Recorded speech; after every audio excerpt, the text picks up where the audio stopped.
Hey guys, today I wanted to do something a little different and talk about one of my favorite games of all time and why it is that I feel that way about it. That game is, of course, Halo 3 ODST.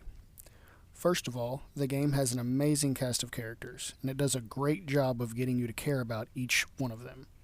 The Rookie is the ODST you play as for most of the game, and he is the typical strong silent type. Then you have the leader of the group, Gunnery Sergeant Buck. He's tough on the outside, but occasionally shows the softer inside. You can tell he cares about his Marines and their safety, even the ones he doesn't super get along with, like Romeo. Romeo is the smart aleck of the group, and his banter with Buck was fun to watch and listen to. Mickey is the explosives expert, and what I would describe as the goofball of the team. We're also going to completely ignore what he does in the books. If you know, then you know. Then there's Dutch, probably my favorite character. He's a Christian, which is made evident by his prayer early in the game and his paraphrasing, as he called it, of the good book. As a Christian who served in the Marines myself, Dutch really resonates with me. It's also interesting to see that in this universe set 500-ish years in the future during a war with an alien alliance hell-bent on destroying the human race, that religion is even still a thing.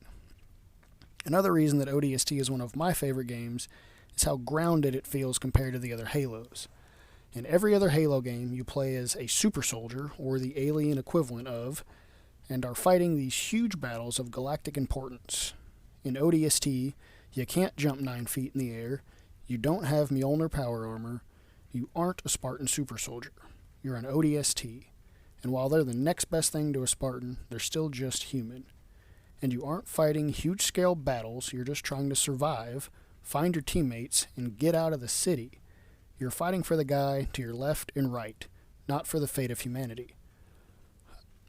Another thing I love about ODST is the multiplayer mode that was first introduced to the franchise with this game, Firefight. While the original Xbox 360 version of the game did come with the complete Halo 3 multiplayer experience on a separate disc, ODST didn't have its own PvP mode.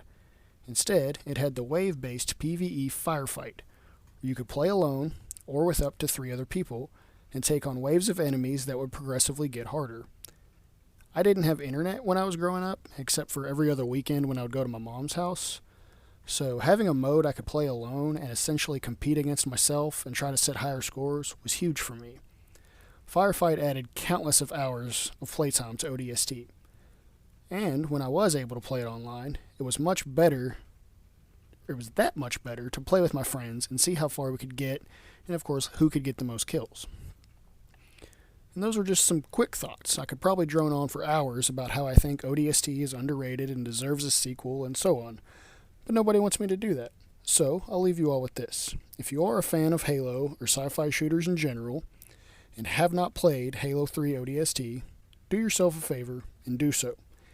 Either the original 360 game, if you can get your hands on that, or through the Master Chief Collection.